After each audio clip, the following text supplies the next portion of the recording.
Nós vamos dar continuidade, então, aos nossos estudos, né? E vimos na terça-feira passada o livro de 2 Tessalonicenses. Hoje nós vamos começar o livro de Timóteo, 1 Timóteo. E eu acho que eu posso ser mais devagar, né? Eu acho que eu fui meio rápido a semana passada. A gente pode ir mais um pouco tranquilo.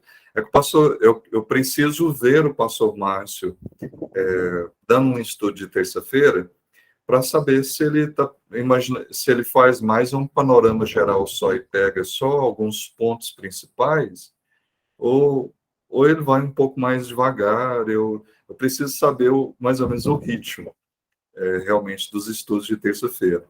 Por Pastor, exemplo, ah, o ritmo foi ótimo. é, E o pastor Márcio tem hora que a gente tem que frear ele, que ele dispara. Paulista, o senhor é não, mineiro, está no ritmo excelente. não, é porque assim, eu gosto de estudar sequencialmente os textos, eu gosto muito mesmo. Tanto que, geralmente, às vezes, em alguma igreja que eu vou, eu começo a estudar, por exemplo, o livro de Mateus, o Evangelho de Mateus. Eu fico, assim, 2 anos, um pouco mais de 2 anos, expondo Mateus, em torno de 2 anos que a gente gasta para expor o livro de Mateus, sequencialmente, a gente parando, estudando, vendo ali os versículos, o que é tratado ali, os principais apontamentos. Mas eu não vou gastar 2, 3 anos aqui com o Timóteo, não, gente. E eu gostaria de fazer um pano de fundo, como eu fiz da última vez. Eu acho que agora eu vou conseguir. Eu estava dando uma olhada na questão do Google Meet. Eu acho que agora eu vou conseguir eu mesmo estar passando ah,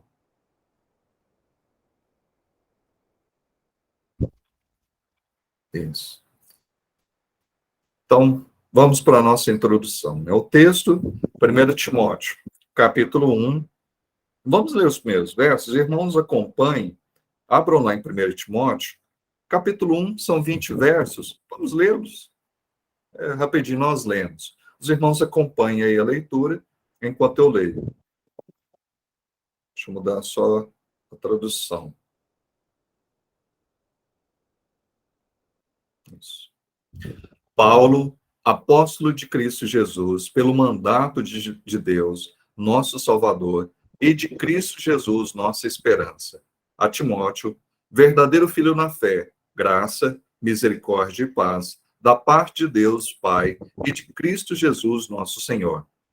Quando eu estava de viagem rumo da Macedônia, te roguei permanecesses ainda em Éfeso, para admoestares a certas pessoas, a fim de que não ensinem outra doutrina, nem se ocupem com fábulas e genealogias sem fim, que antes promovem discussões do que o serviço de Deus na fé. Ora, o intuito da presente amonestação visa ao amor que procede de coração puro e de consciência boa e de fé sem hipocrisia.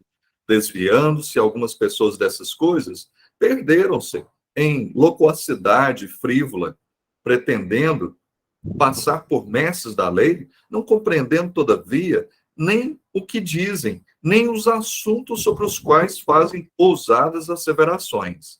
Sabemos, porém, que a lei é boa, se alguém dela se utiliza de modo legítimo, tendo em vista que não se promulga lei para quem é justo, mas para transgressores e rebeldes, irreverentes e pecadores, ímpios e profanos, parricidas e matricidas, homicidas, impuros, sodomitas, raptores de homens, mentirosos, perjuros e para tudo quanto se opõe a essa doutrina, segundo o evangelho da glória de Deus, bendito, do qual fui encarregado. Sou grato com aquele que me fortaleceu, Cristo Jesus, nosso Senhor, que me considerou fiel, designando-me para o ministério. A mim, que no outro tempo era blasfemo e perseguidor e insolente, mas obtive misericórdia, pois o fiz na ignorância, na incredulidade. Transbordou, porém, a graça de nosso Senhor, com a fé e o amor que há em Cristo Jesus. Fiel é a palavra e digna de toda aceitação. Que Cristo Jesus veio ao mundo para salvar os pecadores, do qual eu sou o principal. Mas por essa mesma razão, me foi concedida misericórdia, para que em mim, o principal, evidenciasse Jesus Cristo, a sua completa longanimidade, e servisse eu de modelo a quantos hão de crer nele para a vida eterna. Assim, ao Rei eterno, imortal, invisível, Deus único, honra e glória pelos séculos dos séculos. Amém. Este é o dever de que te encarrego, ó filho Timóteo, segundo as profecias de que antecipadamente fostes objeto. Combate, firmado nelas, o bom combate, mantendo fé e boa consciência, porquanto alguns, tendo rejeitado a boa consciência, vieram a naufragar na fé. E dentre esses se contam Himeneu e Alexandre, os quais entreguei a Satanás, para serem castigados, a fim de não mais blasfemarem. Amém. Vamos lá, deixa eu fazer uma introdução, para os irmãos compreenderem um pouquinho do panorama, né? A gente compreender um pouquinho. Paulo está escrevendo para Timóteo. Timóteo era considerado esse filho na fé, e verdadeiro filho na fé. Até Timóteo fala, né? Verdadeiro filho na fé. Timóteo, que era verdadeiro apóstolo, está falando que Timóteo nasceu desse trabalho, desse apostolado, uma vez que ele foi chamado por Cristo, ele era verdadeiro, verdadeiro era aquela conversão, verdadeiro era aquele filho, e realmente é aquele que estava na verdade do Senhor Jesus. Não era vãs ideias, filosofias humanas, o apóstolo Paulo pegou e falou assim, eu quero ser apóstolo. Ou algum homem pegou e falou assim, você bem podia ser apóstolo, né, Paulo? Não. O verdadeiro apóstolo com um verdadeiro filho na fé. Essa carta foi escrita por volta de 62 a 64 depois de Cristo.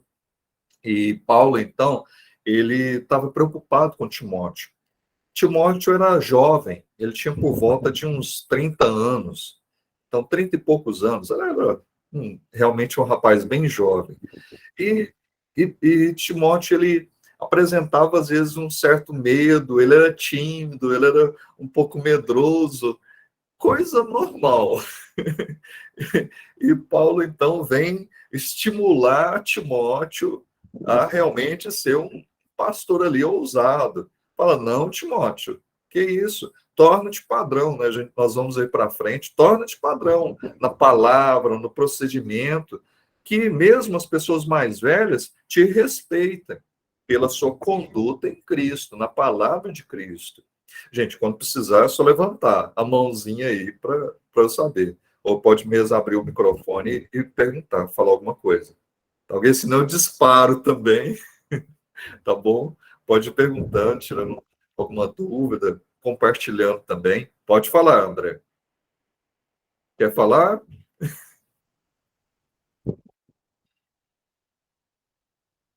Não, então vamos lá. Então, Timóteo, ele passa a combater alguns ensinamentos, tinha falsos mestres na igreja onde ele tinha ficado.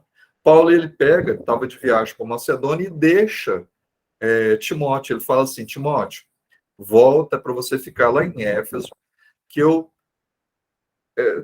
Paulo sabia que ia acontecer, que esses falsos mestres iam começar a querer gerar bagunça, trazer bagunça, criar situações custosas na igreja. E por isso ele mandou Timóteo voltar, falou assim, meu filho, volta lá, vai cuidar da igreja, não deixe esses falsos mestres, esses homens maus que não temem ao Senhor, pegar e desviar os fiéis, ensinar ensinamentos que não são ensinamentos verdadeiros. E assim, esse fiel filho na fé, ele volta e vai fazer isso. Então, Paulo orienta esse pastor, esse jovem pastor, lhe dá vários conselhos, e ele está ali treinando também. Isso é maravilhoso, né? Porque nós também precisávamos desse treinamento. Pela graça de Deus, essa carta está em nossas mãos. Então, essa é uma importância maravilhosa. A gente pensar para os nossos dias, nós estamos aí no que é chamado pós-modernismo, né?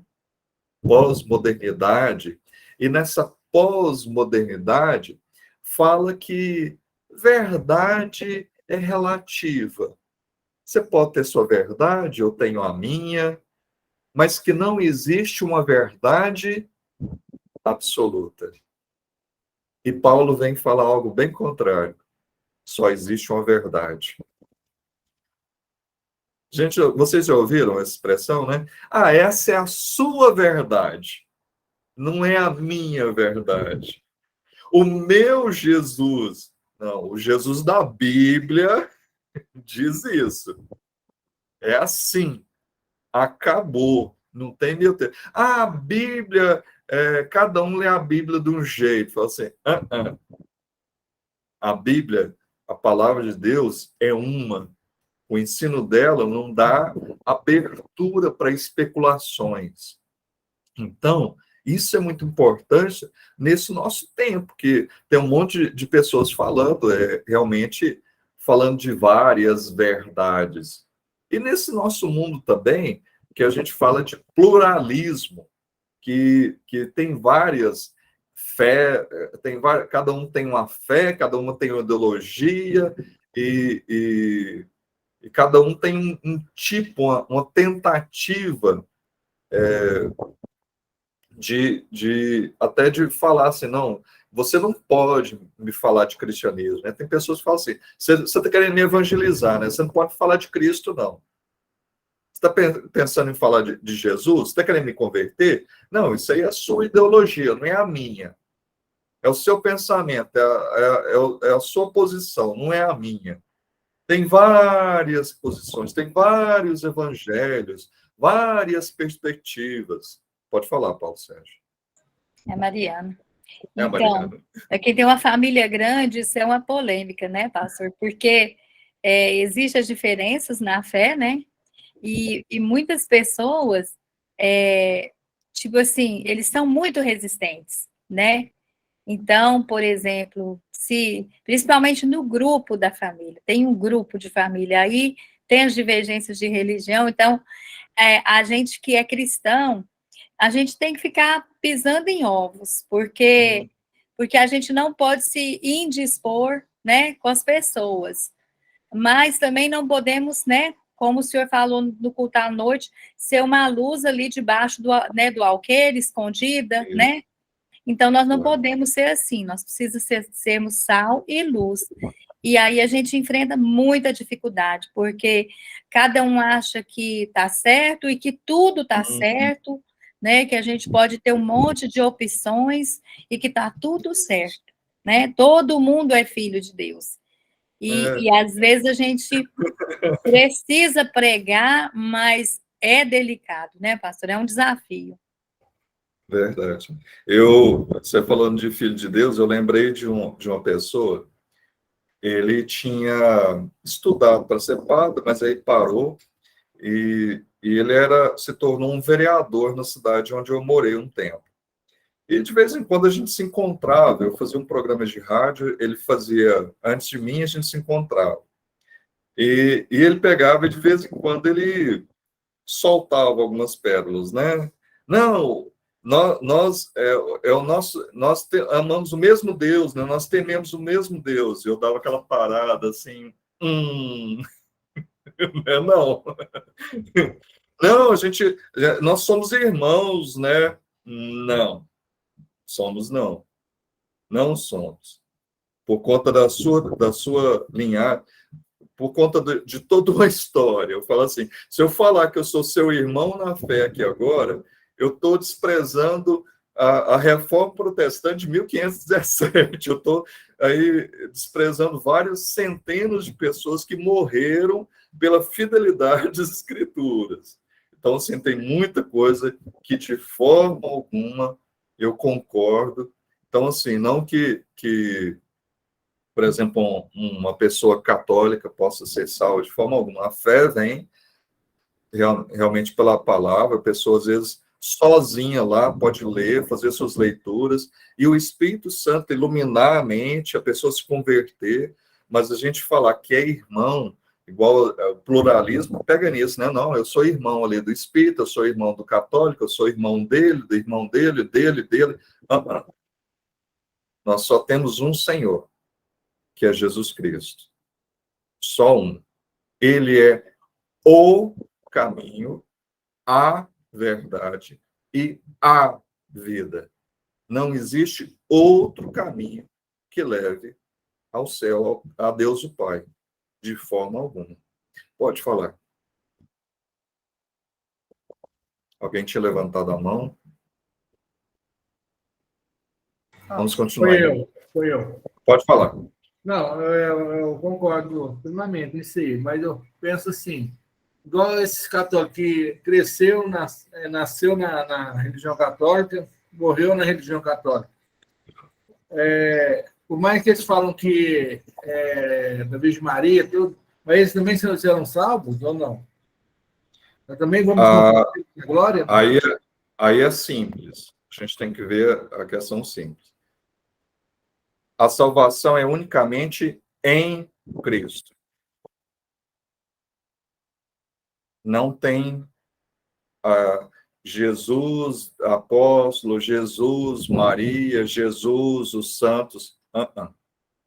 Jesus é o caminho. Qualquer acréscimo é humano. A Bíblia fala somente nele. Desde o início. O início lá falou que viria alguém além de Jesus. Quem é que pisaria na cabeça da serpente? Lá está falando lá em Gênesis 3,15. O filho da mulher, né? Que seria prometido. Estava falando de Jesus Cristo. Fala de mais alguém? Na Bíblia fala de mais algum Salvador? A gente vê os tipos, né? Lá no Antigo Testamento, vocês já viram isso em aulas na igreja, ali o candelabro, que é aquela luz, né? Aquele castiçal com 7 velinhas. Jesus fala que ele é a luz do mundo. Os pães da proposição, ele é o pão vivo, né? É o maná que desceu do céu. A gente vê Jesus intercedendo por nós. Tinha ali o incensário daquela época. Todo aquele tabernáculo lá no Antigo Testamento, na verdade, era um tipo de Jesus, que viria o nosso Salvador e tabernacularia entre nós. Ele, unicamente ele, é o caminho. Nenhum outro e nada mais. Nós não podemos tirar nem acrescentar nada. O que a Bíblia diz é isso. Então, a questão é essa. Não sei se você está entendendo. Então, você fala assim, uma pessoa pode ser salva no catolicismo ou em alguma outra? Pode. Mas, né, claro que a partir do momento que ele leia a Bíblia, o Espírito Santo toque nele, ele vai perceber o erro. Como foi Martinho Lutero? Não foi assim com Martinho Lutero, o reformador? Ele, à medida que ele foi lendo Romanos, ele começou a meditar ali no livro de Romanos. E ele viu que a salvação não era por obras, que a salvação era por fé. E ele falou, eu estou errado. Eu não sou salvo. E ele tinha medo de Deus. Para ele era como se fosse um carrasco, que ele tinha o tempo inteiro que está ali observando e praticando, porque senão ele não seria salvo. É o que os judeus sentem também, tentando praticar a lei ali para serem salvos. A nossa salvação não é por mérito. A nossa salvação é pela graça. Em Cristo. Unicamente em Cristo. É um dos lemas, né? Sola Christus. Somente Cristo. Somente Cristo, somente pela fé, somente as Escrituras. São alguns solas que a Reforma Protestante ele pega e enfatiza. Fala assim, não é tradição e Escritura, não. É só a Bíblia. Não é Jesus, Maria e os discípulos, não. É só Jesus, é o que está na Bíblia. E aí a Reforma Protestante vai começando a ver o que a Bíblia ensinava. A Reforma Protestante foi fazer isso. O que é bíblico? E ensinou para o povo. Então, nesse sentido, não sei se agora você entendeu. Então, a pessoa pode vir a converter-se, que era do catolicismo? Claro, como diversas, centenas, milhares de pessoas aconteceram, e de outras religiões também. Minha avó materna era católica, extremamente católica, mas, pela graça de Deus, um dia o Espírito Santo despertou e tirou todas as escamas ali dos seus olhos, quebrantou seu coração, e ela percebeu realmente a loucura que ela estava. E até quem, na época, eles contam que a minha avó pegou um lençol, colocou todas as coisas, os santos dela, foi para um terreno baldio e começou a quebrar e rasgar, e quebrar bem quebrado. E perguntaram para ela assim, para que quebrar tão bem quebrado assim? A resposta dela, eu tenho que quebrar muito bem. Porque se eu deixar um pedaço um pouquinho maior, alguém passa aqui, pega, leva para casa e vai adorar. Porque em outro tempo eu faria isso. Uma vez que Cristo entra nas nossas vidas, nós entendemos que somos salvos somente por Ele, pela graça. Ok? Ou ficou alguma dúvida? Então, vamos lá. Então, a introdução, então, Timóteo fala desses falsos mestres, né? O contexto lá, está acontecendo aqui a terceira viagem de Paulo, e a viagem de Paulo não era alguma coisa assim rápida, a gente pensar que era por diversos meios de transporte, não tinha um trem-bala na época, avião, ou então um barco muito rápido. Não, era um transporte ali precário, eram viagens demoradas, e ele ia realmente aproveitando, e ele, claro, de forma estratégica, ele ia em cada uma dessas cidades. A cidade de Éfeso, por exemplo, era uma cidade muito importante, muito próspera. Então, até algumas coisas que a gente observar aqui no início da carta também. A questão do apostolado, né? Paulo fala dele como apóstolo, e já é importante, quando Paulo cita a questão do apostolado dele, é importante a gente entender. Ele está falando, olha, eu fui chamado por Jesus, eu fui chamado pelo Senhor, eu sou um apóstolo chamado fora de tempo, mas eu sou verdadeiro apóstolo. Não fui chamado por homens. Se eu tivesse sido chamado por homens, eu já tinha largado esse negócio de apóstolo há muito tempo. Porque varadas, chicoteada, pedrejado, naufrágios, picado por serpente. Se a pessoa tivesse sido chamada por homens ou tivesse do ímpeto da pessoa mesmo, eu tinha largado. Mas ele fala, eu fui chamado pelo Senhor. Eu fui chamado pelo Senhor. E porque eu fui chamado, escolhido, eu sou esse instrumento do Senhor, que eu fui chamado por Ele, enviado, capacitado com autoridade. A mesma autoridade que todos os demais discípulos têm, eu também tenho. E isso foi testado, claro, que depois a gente vê Barnabé levando Paulo à presença dos discípulos, os discípulos da época, os apóstolos, os discípulos da época morrendo de medo de Paulo, né? Pensando que às vezes era alguma estratégia para prender mais um bocado, matar mais um bocado, né? De cristãos ali, mas realmente, de fato, ele havia convertido. E Cristo, por meio de algumas revelações especiais, ele ensina a Paulo, ele capacita a Paulo de uma forma maravilhosa. Então, assim, ele era verdadeiro apóstolo, chamado, capacitado, e tinha ali realmente demonstrações dessa autenticidade, capacidade do ensino, autoridade no ensino. O Senhor também, algumas curas ali que seguiam, que eram alguma coisa para chamar a atenção, né? A gente vê, por exemplo, essas manifestações de curas, e sempre depois da cura vem a pregação, né? Chama a atenção, igual Pedro. Ele pega, cura o paralítico, o aleijado, e já 40 anos, né? 40 anos ali, a pessoa ali naquele pórtico, naquele lugar, pedindo esmolas, e Pedro fala, olha, eu não tenho dinheiro não, mas o que eu tenho, eu te dou. Em nome de Jesus Cristo, esteja curado. E aquele homem levanta, começa a pular de alegria, e depois o que acontece? Pregação. O povo vê e fala assim, mas aquele que era aleijado, que era paralítico, agora está pulando aí de alegria. O que está acontecendo? Aí tem pregação. Tem o Pentecostes, aí tem pregação. Toda vez que tem alguma manifestação maravilhosa do poder de Deus, sempre tem a questão da pregação. Sempre acompanha. Então, por vontade de Deus, Paulo foi, então, chamado ali pelo Senhor.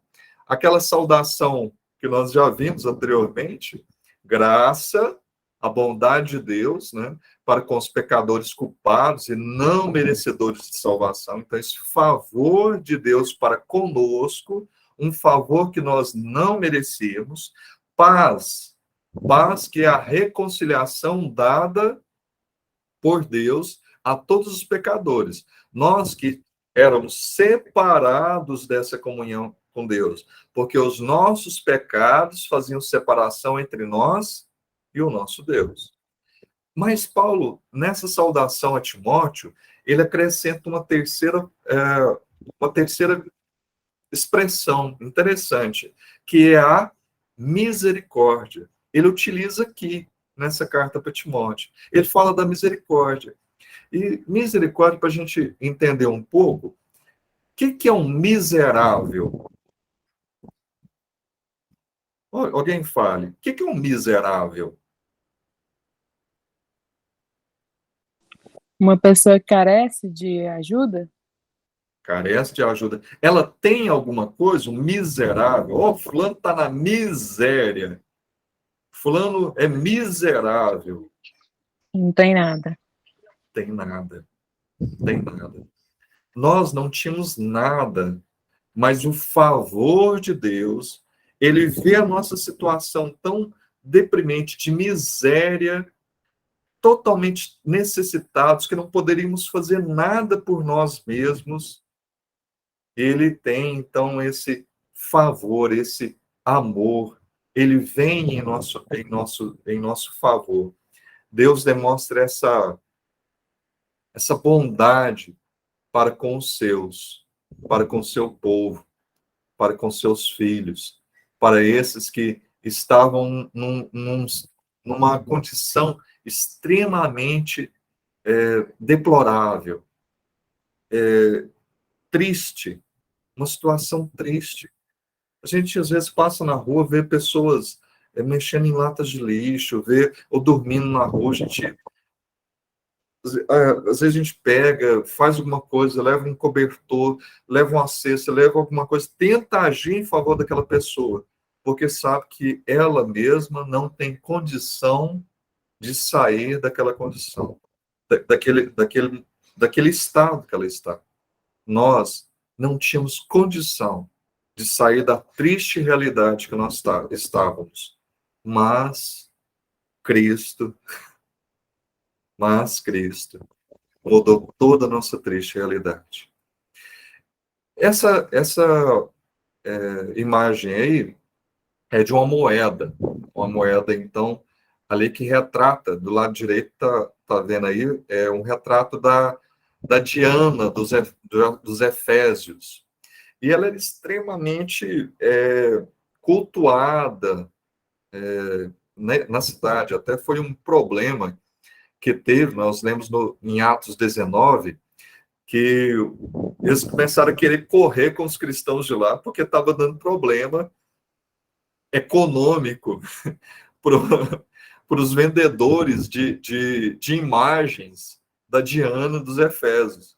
Que aí o povo estava convertendo, não estava mais comprando os santos, estava dando prejuízo comercial para o pessoal, para os ourives, né, que faziam aquelas imagens.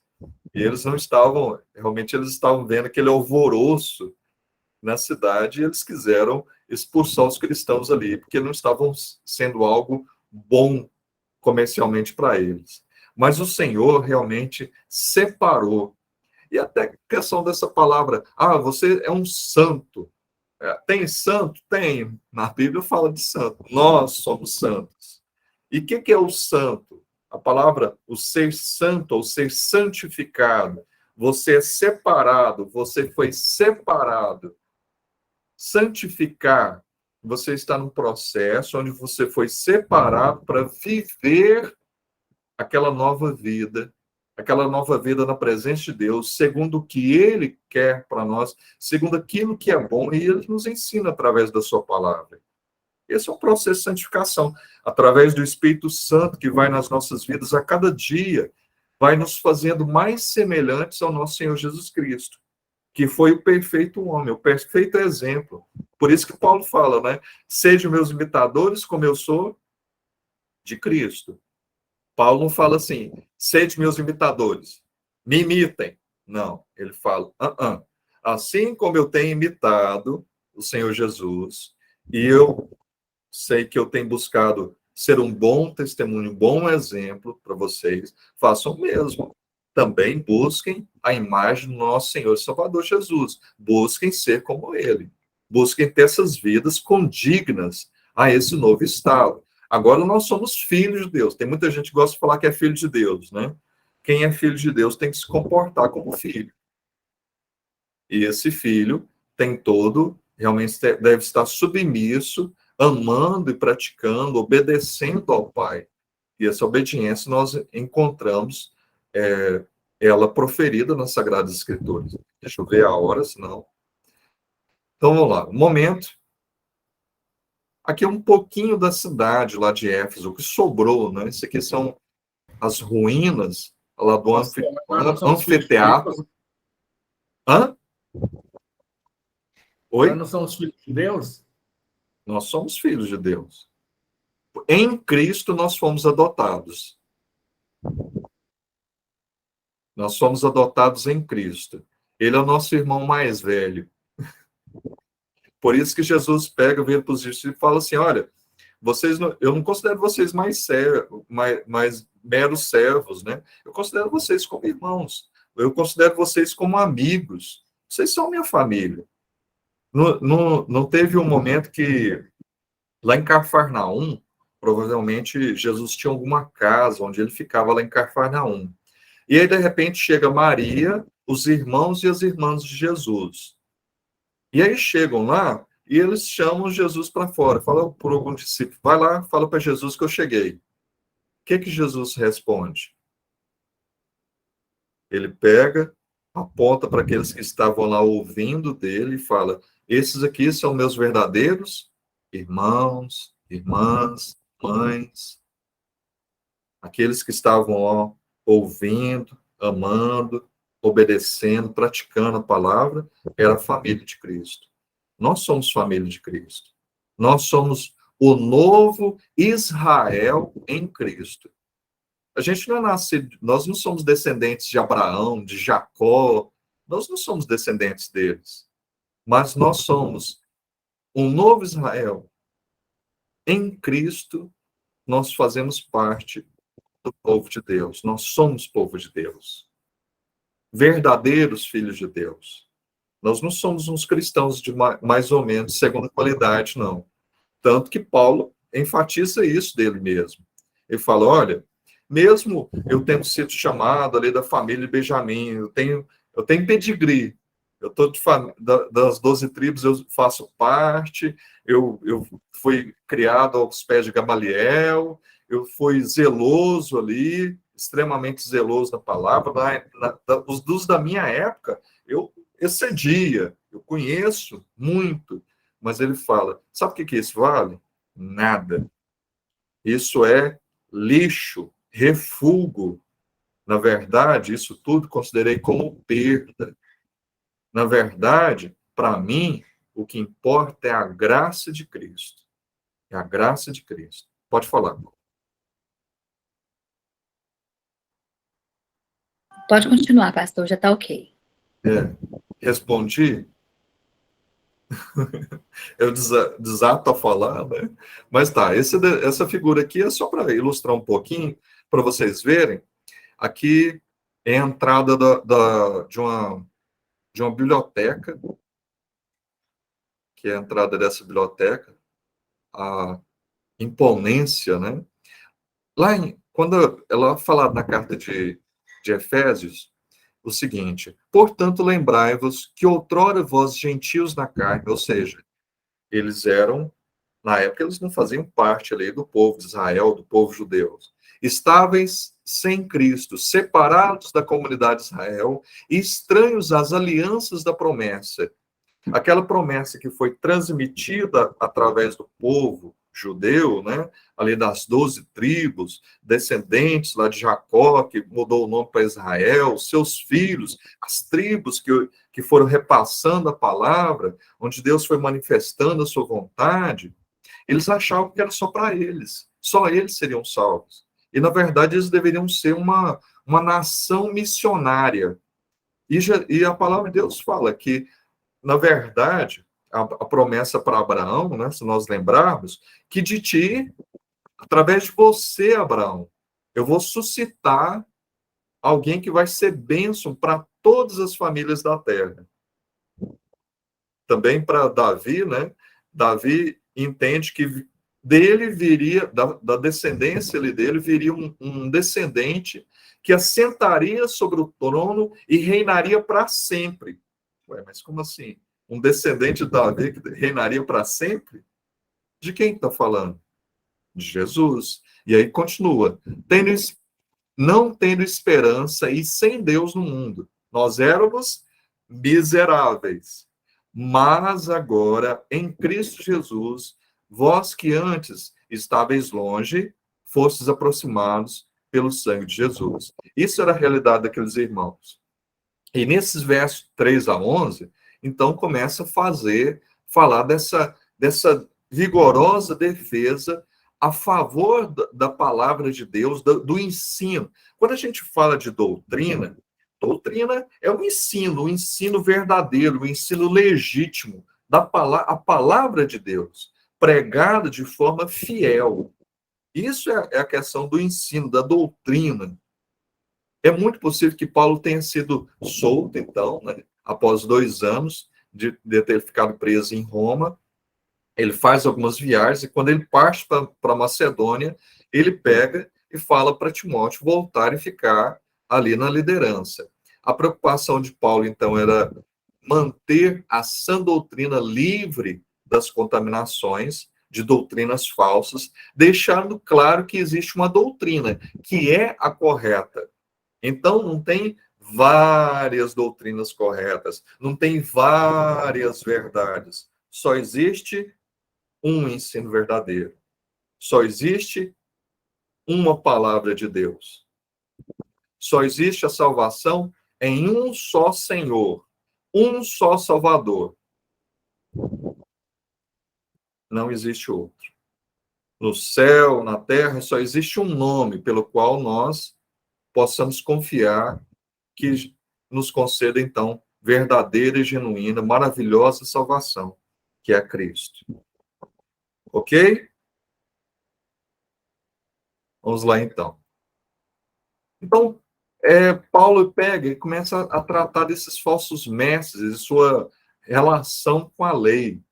Eles usam Paulo pega e fala: vocês estão corrompendo, vocês estão bagunçando, vocês estão falando de mentiras, vocês estão trazendo desarmonia, vocês estão trazendo confusão para a igreja. Porque aqueles falsos mestres, falsos pregadores, eles estavam preocupados, não, meu tataravô ensinou isso. Ou então mitos, né? A gente lembrar que eles estavam numa cultura extremamente forte ali, dos mitos gregos, né? Influenciado por aqueles mitos, aquelas histórias, e eles começaram a colocar isso. E isso, na igreja, é como se fosse uma dissolução, um dissoluto, uma coisa que não é de forma alguma boa. É igual Coca-Cola. Já pensou se você pegasse um copo de Coca-Cola e colocasse numa jarra e depois colocasse mais... O copo de Coca-Cola tem uns 200 ml, vamos pensar uns 200 ml. Depois você completa com mais 800 ml de água. Você ia gostar de beber aquilo? Aí fala assim, bebe agora. Aqueles 200 ml de Coca dissolvida em 800 ml de água. É gostoso? É interessante? Por quê? Dissolução. Perdeu a essência. O evangelho, a gente não pode permitir que perder a essência. Haver essa dissolução, aquilo que venha para falar assim, não, isso, vamos acrescentar isso. Não, de forma alguma. Somente a palavra de Deus. Nada mais, nada menos. Esses homens estavam tentando isso. Seu ensino promovia discussões e não serviço a Deus. Já viu isso em nossos dias? Pessoas que começam a discutir assuntos, determinados assuntos, e começam até a brigar com os irmãos, assuntos da palavra de Deus. Ah, não concordo com isso, não, também não concordo, começa a brigar, a discutir, e assuntos que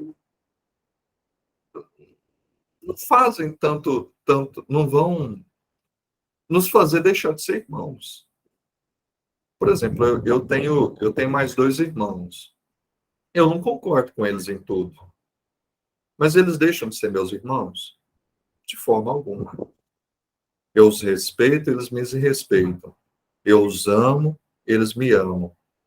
E a gente, naquilo que pode ser, que não vá ferir a palavra de Deus, não estou falando nada questão de ferir, mas eu os respeito do jeito que eles são. Do mesmo jeito, muitas vezes nós vemos algumas questões que geram briga, geram desentendimento, geram tristeza. Por exemplo, em Corinto, né? Na igreja de Corinto, nós vemos algumas pessoas lá falando, não, eu vou seguir a Paulo, eu sou seguidor de Paulo. Não, eu sou seguidor de Pedro. Não, eu sou seguidor de Apolo. E cada um escolhendo um pastor pelo aquilo que eles achavam que era interessante. Pela oratória, provavelmente a oratória de Apolo, pelo conhecimento de Paulo, por Pedro, né? Aquele que era ali respeitado pela sua liderança. Mas havia separação. E Paulo vem e fala assim, ué, peraí, de forma alguma. Quem é Paulo? Quem é Apolo? Quem é Pedro? Um plantou, outro regou, mas quem é que dá o crescimento? Quem é que faz germinar? Quem faz ali realmente aquilo ir para frente, gerar vida? Quem gera vida, se não Deus? Se não somente o Senhor? Que nos chamou? Que nos capacitou para isso? Então a gente vê, às vezes, alguns desentendimentos e coisas que deveriam ser deixadas de lado. Mas nesse caso, eram discussões sobre essas questões, esses falsos ensinos, e as pessoas começavam a discutir com isso. Era perda de tempo. Era perda de tempo. Discutir com a pessoa que não tinha sabedoria. Você discute com o sábio. Discutir com a pessoa que é nécio, sem entendimento, é perda de tempo. Pode falar. E como esse estudo, ele é atual, né? Como isso que estava acontecendo naquela época, acontece tanto hoje, né? Acontece tanto hoje porque muitas vezes as pessoas ficam discutindo por acreditar em coisas que estão tão longe da palavra, né? Por tradições, e isso vai trazendo tanto desgaste nos relacionamentos, né? E fica assim tanta perda de tempo, né? Ou às vezes até no meio evangélico mesmo, tanta vaidade, falando, minha denominação isso, minha denominação aquilo, e fica assim uma rivalidade, né? isso é tão triste, né? Enquanto a gente precisa mesmo é buscar isso aí, ó, é a essência da palavra, né? Evitar a dissolução dela, né? Então, sempre que for falar da palavra, vamos ali consultar a Bíblia, né? Vamos consultar aqui, irmão, vamos ver, né? Talvez se a gente agisse mais assim, né, com os irmãos de diferentes denominações, ou pessoas de diferentes, né, visões da palavra ou de Deus, se a gente buscasse, assim, essa fé genuína mesmo, né, a palavra mesmo, e evitar tanta discussão, né, torpe, boba, né, tão desnecessária. Tanta tristeza, tanta divisão, tanta, tantas coisas terríveis que a igreja tem sofrido por falta de sabedoria. Então, naquilo que devemos lutar, naquilo para defender, se alguém estiver ensinando alguma coisa errada, como a gente vai ver mais para frente no estudo, é claro que a gente tem, ó, ser firme. A pessoa está ensinando coisa errada, está ensinando mentira, tá tentando perverter a palavra de Deus, a gente tem, ó, firme e combater de forma enérgica. Não é achar tudo bem, não. A verdade de Deus é uma e deve ser essa que deve ser realmente vivida. E não é negociável. A palavra de Deus não é negociável. A gente deve, uma vez que a palavra de Deus nos é ensinada, é obediência. Esse negócio da gente pegar, tudo bem, a palavra diz isso, mas não, mais nada. Você está questionando Deus? É essa verdade, é essa que a gente tem que praticar. É essa verdade, é assim que devemos viver. Não tem meio termo, não tem a expressão, né? Não tem conversa, de forma alguma. Então, como vimos aí, o ensino deles era cheio de genealogias, né? Provavelmente lá, meu pai. Existem, a gente ouve esse tipo de coisa, né? Então, eram duas as consequências: especulações, que era o oposto ao serviço, eles ficavam especulando, imaginando várias coisas, e discussões. Eles geravam discussões e especulações. Isso era bênção para Cristo? Estava unindo o corpo de Cristo? Estava trazendo alegria para o corpo de Cristo? De forma alguma. Estava trazendo tristeza. O alvo do verdadeiro ensino é a boa consciência, é uma fé sincera. Então, o uso correto da lei. A lei é boa para quem dela faz uso correto, legítimo, verdadeiro. Os transgressores têm que temer a lei. Pessoa que pega e fura um sinal vermelho. E depois pega e fica. A pessoa que tem ali fala assim: não, eu não vou furar o sinal, porque não é correto. A lei fala para que não fure o sinal. É perigoso furar o sinal. Eu não vou fazer isso. O transgressor, ele fura o sinal e fica pensando assim: será que eu fui multado? Ele não tem temor pelo que é certo. Ele fica, na verdade, com medo das consequências de quebrar aquela lei. Deu para entender? A gente pensar na nossa lei civil e na lei de Deus. Na nossa lei, na questão processual, né, fala assim: se você matar, tantos anos de cadeia, se matar agir dessa forma, mais alguns anos de prisão. É assim. A lei de Deus, não matarás. Nossa lei civil, né, Código Penal aí, depois que matar vai acontecer isso. A palavra de Deus, não. Questão moral, questão de vida, que preserva a nossa vida e a do próximo, não matarás. Não matarás. E Jesus demonstrou isso até de uma forma mais profunda. Quando ele fala: olha, se você pegar e virar para o seu irmão e falar assim: ô raca, ou seu cabeça de vento, ou seu cabeça oca, ou seu sem ideia, você já está matando ele no coração. Então, a palavra de Deus é maravilhosa. O cristianismo realmente a palavra do Senhor Jesus é por demais profunda, e a gente se delicia mesmo na palavra do Senhor. Os reformadores, Martinho Lutero, por exemplo, eles usaram a lei em três formas. O uso político, então ele pega esses usos. Deixa eu só. Ele utiliza a noção do uso político, o uso pedagógico e o uso normativo. Então, a lei normativa era para ensinar, para punir, para resguardar o direito, demonstrar o que era certo. Martinho Lutero, Calvino vem e fala sobre isso, que a lei tem o propósito de punir, que a lei tem o propósito de intimidar, né, deixar ali com medo. A lei tem um propósito educativo, e ele reforça a questão educativa. A gente vê alguns países, por exemplo, a questão de pena de morte, né, e é curioso, né, nos estados que tem pena de morte, o criminoso pensa duas vezes em fazer alguma coisa. Nos outros, aí às vezes ele pega, sai daquele estado, vai para o outro que não tem pena de morte.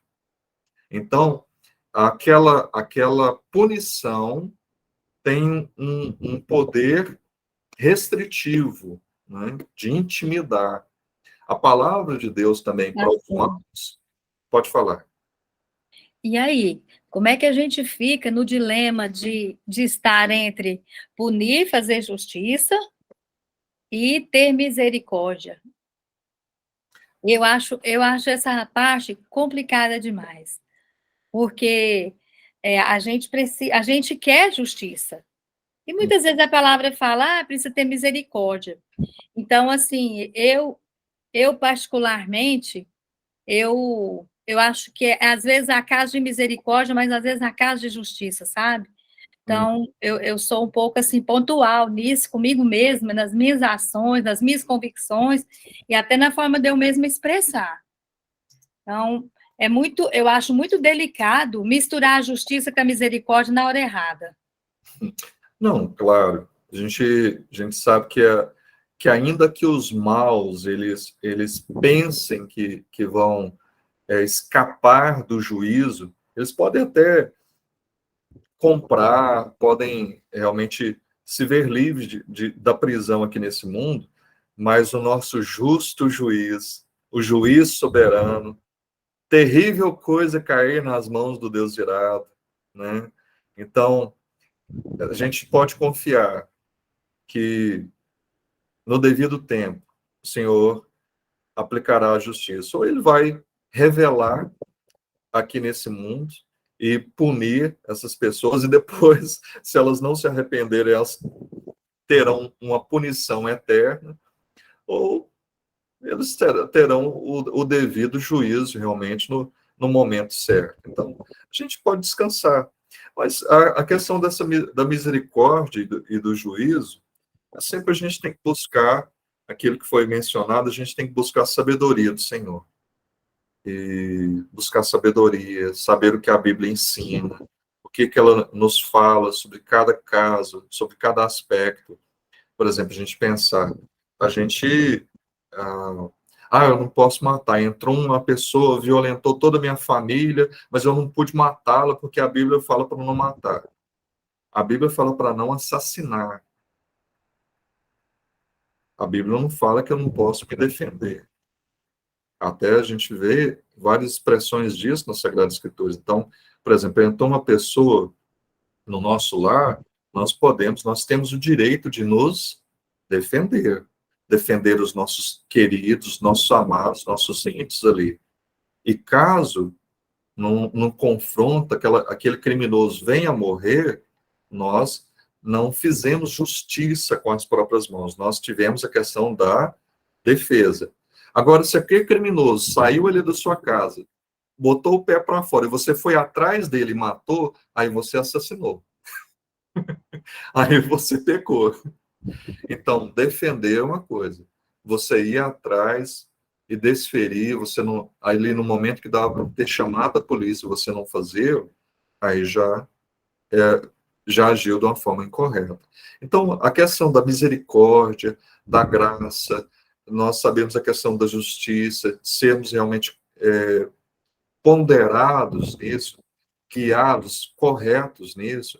Quanto mais nós buscarmos a orientação do Senhor, Ele vai nos conceder cada vez mais sabedoria para lidar com as questões do dia a dia. Vou finalizar por aqui, senão já passamos do horário, para variar, né? Então, vamos parar por aqui, senão eu vou querer ir mais um pouco. Vamos orar mais uma vez. Senhor, obrigado por esse dia, obrigado pela nossa possibilidade de meditar na sua palavra, de tirarmos tempo para buscarmos mais sabedoria, entendimento, compreensão, vida do alto. Essa palavra que não é palavra de homem, essa palavra que é palavra verdadeira, não é mais uma palavra, não é mais uma verdade, mas é a verdade. E através dessa verdade, unicamente dela, nós podemos ser salvos, porque ela nos aponta, nos fala de Jesus, o nosso Senhor e Salvador. Ela é esse testemunho vivo, ela é essa palavra do Senhor que nos guia, nos orienta a viver uma verdadeira vida proveitosa, rica, cheia de graça na sua presença. Obrigado, Senhor. Obrigado pela vida de cada um dos irmãos que estão conectados agora, ouvindo, meditando nesses ensinos. Que o Senhor nos faça crescer, amadurecer. Nos alimenta cada dia com um alimento mais sólido. Que nós estejamos deixando o leite espiritual de lado e buscando um alimento cada dia mais substancioso, substancial para as nossas vidas. Em nome de Jesus Cristo. Amém.